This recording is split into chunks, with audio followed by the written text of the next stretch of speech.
안녕하십니까. 알파스트리트 파트너스입니다. 2025년 6월 26일 목요일 마감 시장 보겠습니다. 코스피 지수가 0.92% 빠져서 3079로 마감을 했습니다.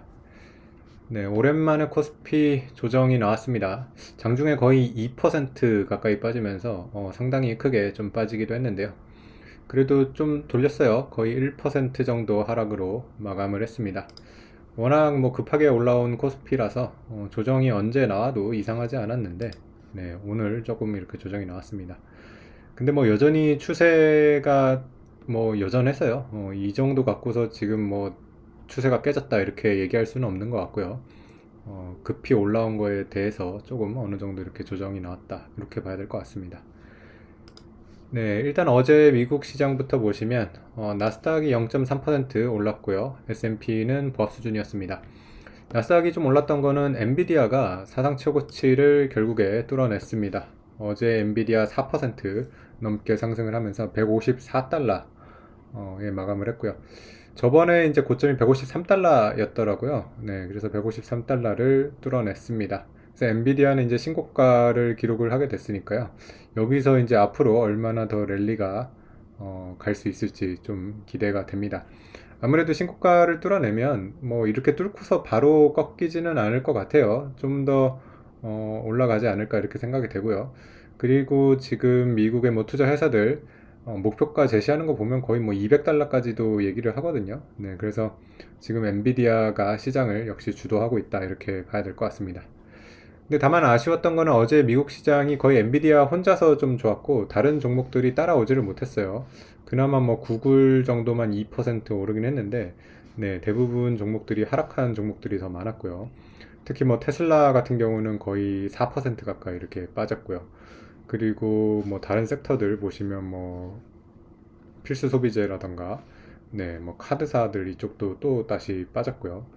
네, 그러면서 그렇게 시장 전체로 좋지는 않았습니다. 다우 같은 경우도 약간 하락하기도 했고요.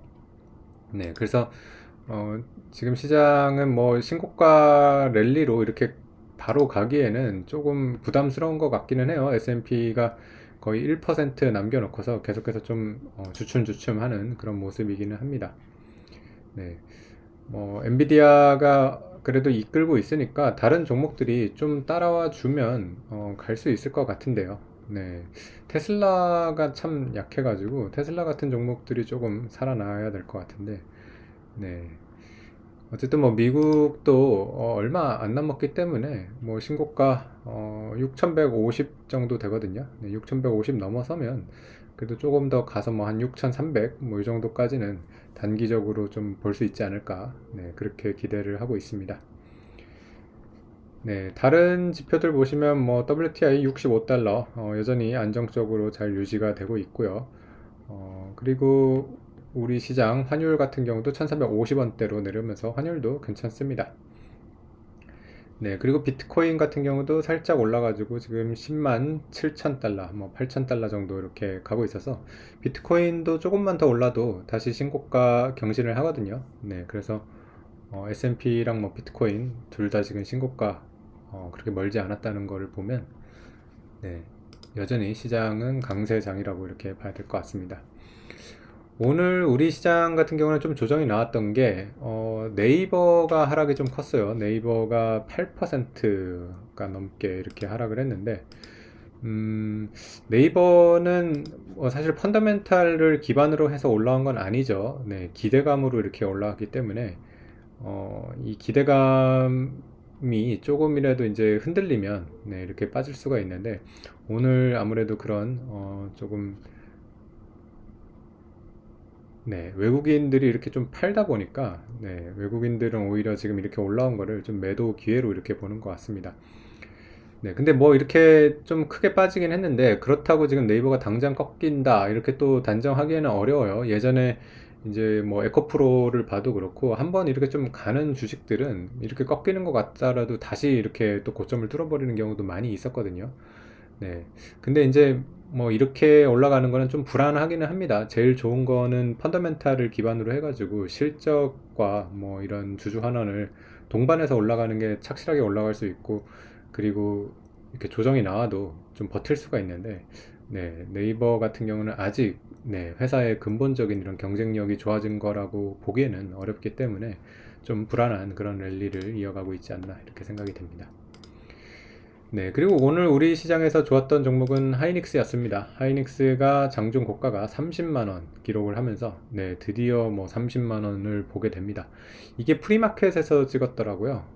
우리 같은 경우도 지금 정규장이 있고 또 이렇게 프리마켓, 애프터마켓이 있는데 이 프리마켓, 애프터마켓이 좀 가격이 많이 튀기는 합니다. 네, 그래서 좀 이상한 거래도 막 일어나고는 있는데 어쨌든 뭐 30만 원을 기록을 했다는 거는 상당히 의미가 있는 것 같고요. 지금 우리 시장을 주도하는 거는 역시 하이닉스라고 봐야 될 것 같습니다. 미국은 엔비디아, 우리는 하이닉스 이렇게 둘이가 좀 쌍으로 잘 가고 있는 그런 모습이고요. 뭐 엔비디아랑 하이닉스가 꺾이지 않는 이상은 뭐 지금 시장 전체적으로도 좀 상승 추세가 계속 이어진다고 이렇게 봐야 될 것 같습니다. 네. 그리고 오늘 또 보시면 네, 한국전력 7% 오르면서 한국전력 계속해서 좀 랠리가 나오고 있고요. 하나에어로스페이스가 2.5% 반등을 하면서 방산주 좀 최근에 빠졌었는데 오늘은 그래도 조금 반등을 하는 그런 모습이었습니다. 그리고 나머지 종목들은 대부분 하락한 종목이 많았습니다. 삼성전자가 1.8% 빠졌고요. 현대차도 3.5% 빠지면서 최근에 좀 키 맞추기로 올라왔는데 도로 다시 빠져버리네요. 역시 뭐 삼성전자랑 현대차도 지금 회사의 어떤 성장성 이런 것들을 좀 보여주지는 못하고 있어가지고 어, 올라왔다가도 네, 이렇게 또 힘없이 이렇게 빠지는 그런 모습이었습니다. 그리고 조선주 같은 경우도 조금 조정을 더 받고 있습니다. 현대중공업도 3% 빠졌고요. 한국조선해양 0.4%, 하나오션은 2.7% 이렇게 하락을 했습니다. 조선주도 계속해서 조금 조정을 받고 있고 원전주도 지금 오늘 1.7% 빠지면서 네, 두산에너빌리티도 살짝 조정을 받았습니다. 네. 그래도 뭐 이 정도 조정은 뭐 여전히 네, 뭐 추세가 꺾였다고 볼 수 없는 그런 수준이고요.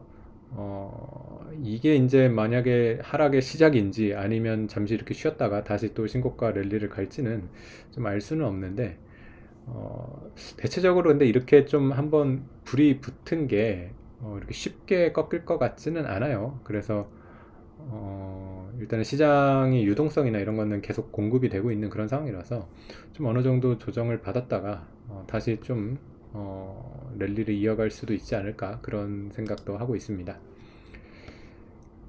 네, 어쨌든 오늘 뭐 3천을 그래도 지키기는 했고요. 오늘 장중에 보면 3036까지 빠지면서 다시 이거 3000 깨지는 거 아닌가 그런 생각을 했는데 그래도 뭐 그렇게 큰 조정은 아니었던 것 같습니다.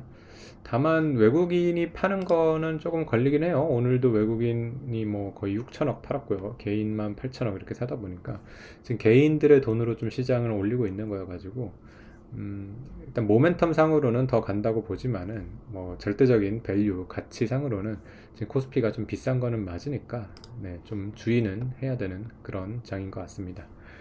네, 오늘 시장은 여기까지 하겠습니다. 감사합니다.